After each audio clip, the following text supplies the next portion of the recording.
Welcome to the Whiskey Vault. I'm Daniel Weedington, Chancellor of Wizard Academy, Whiskey Marketing School, Level 4 Whiskey Sommelier. This is a gift from two different people. And what I mean is two different people had this idea, both whiskey sommeliers, and both did it. So, Nathan Huey and Bryan Rand both were like, you should do this comparison of the High West Prisoner Share collab with the Prisoner Winery in Napa. And so here we are. This is a wine partially finished in barrels from High West, blend, and a whiskey finished, a blend of whiskeys, finished in the wine barrels from the Prisoner. So this one's already open because some of the somms tried it already, but I have an unopened wine bottle. So the Prisoner, what are they, 20 years old? This winery. One of the guys working there now came out of Cal Poly in San Luis Obispo and worked in Paso Robles, which is where I lived for 9 years of my life. And I was looking at his timeline. I was like, I bet we overlapped. I wonder. Anyway, I'm not going to go into the wine a lot. I don't know what the components of this blend are, but I do know that, God, I hate it when they do. Oh yeah, there it is. But I do know that they're a winery that specifically sources and blends the way that Compass Box specifically sources and blends whiskey. So when you look at their website, I love everything about how it's designed. I love that they talk about the fact that they're sourcing. I love that they actually have an entire space on their website for all the vineyards that they're sourcing from. They're spending all of the effort to highlight and shine a light on all the wineries that are going into their wine blends. God, although if I have a single note, it is, for the love of God, quit using wax on things, people. Anyone in the industry using wax should be forced to spend the majority of their life trying to cut through wax bottles as punishment. It's such an aesthetics over consumer choice. Not that I have any opinions about it or anything. Maker's mark. All right. This is ridiculous, and this is why I didn't do it. I should have done it before we even started. There we go. Now I can get into the... Sweet Jesus! Okay. Luckily, that one's already been done for me, so yeah, screw that. So there's this. Don't need this anymore. But I do need a very rarely used glass on the Whiskey Channel and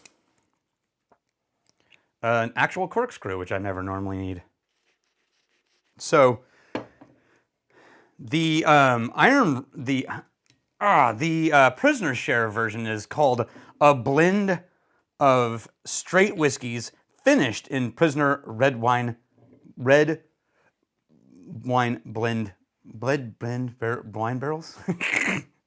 Anyway, so that's a category in TTB that most people don't know about, which is a blend of straight whiskeys. And all that means is that none of the whiskeys in the blend were high enough to make it a blend of straight bourbon whiskeys or a blend of straight rye whiskeys or a blend of straight specific. So it's a mix of rye and bourbon. They don't tell us really how much of each from High West. Straight rye and straight bourbon barrels. Now, what most people don't realize is in the federal category of a blend of straight whiskeys, that means that you are now legally allowed to add 2.5% flavoring, harmless coloring, or blending materials. I don't know that High West did that, but I think it would be an interesting question to know how dry the barrels were when they got them. Okay. I'm going to do part of me feels like I should do the wine first. If I was doing a tasting, I'd do the wine first. But what I'm actually care about is the wine's impact on the whiskey. So I'm going to try the whiskey first just as a whiskey YouTube channel, not a wine YouTube channel. Oh, nice. It's the classic, way more rye than bourbon on the nose. Super classic Christmas spice, allspice, soda syrup, like a cola, dry kind of tannin note, almost bready, maybe toast.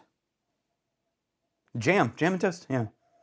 Little bit of a hint of licorice, but barely wispy, and just the slight dusting of what I would consider to be eucalyptus, which if the guys from California should know that smell pretty aggressively.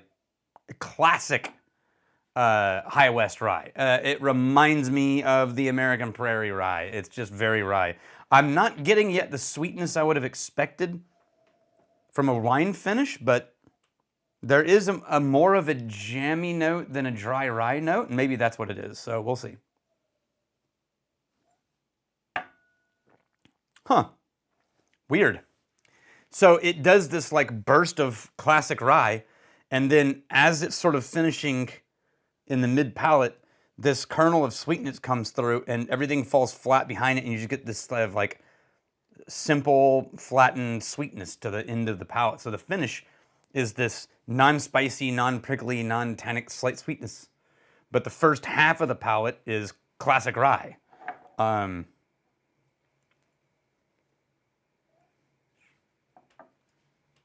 There we go. No, even then, it did it again. Starts with a burst of rye, goes slightly dry, kernel of soft sweetness comes through the middle. Okay, so let's see what the wine has to offer. I used to drink a lot of wine. I didn't. I moved to California in 2000, and I moved into the wine country. San Luis Obispo, Paso Robles, Atascadero. Not Napa wine country. And everybody I knew was into wine, so I got into wine. And that's when I started my wine education. Used to drink it a lot. These days, I think maybe I have a glass of wine a year. Unless you count yesterday when I had lunch with Roy and we drank a bottle together. That's not normal for me, though. Okay. Ooh. Wow, that's pretty. That is rich. That is heavy, cloying blackberry jam. A lot of density. There is a slight, like, earthy tannic note floating in the background that's almost dusty, but it's not quite. Super jammy. Dark chocolate. I think that dryness is reminding me of French oak that we sometimes get on some, you know, it would be, wouldn't it? On single malts, and especially in American whiskey, it shows up on the barley. There is a almost cinnamon note that's in there. Man, it's so different nosing wine than it is whiskey. You can just get like way the hell in there. And all right, cheers to you.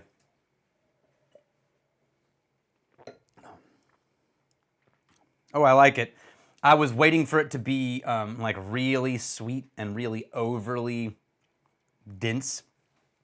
I wish it had a little more density in the palate than it does. It definitely is jammy and rich and everything beautiful on the nose. I feel like the wine blend on this was aimed at the nose more than it was the palate. The palate drinks kind of softer, more gentle, light sweetness and a little bit of dryness. It's a great blend. It's a good, you know, $15, $20 bottle of wine blend. I don't know what they charge for it in this one. Again, used to love wine. Don't really drink it as much anymore. Do not trust my wine recommendations.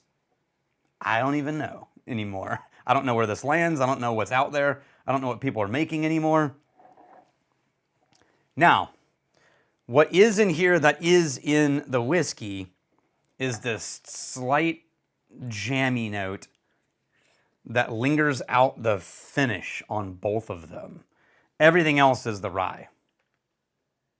The bourbon, I am having a hard time finding it all. Wow.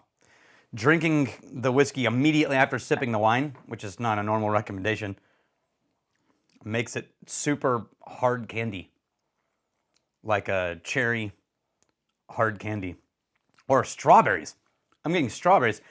You know those old candies that, like, my grandmother used to have them, and they're strawberry hard candies, and the wrapper looks like a little strawberry with then the white, and then you suck on them, and then it cracks into liquid in the middle.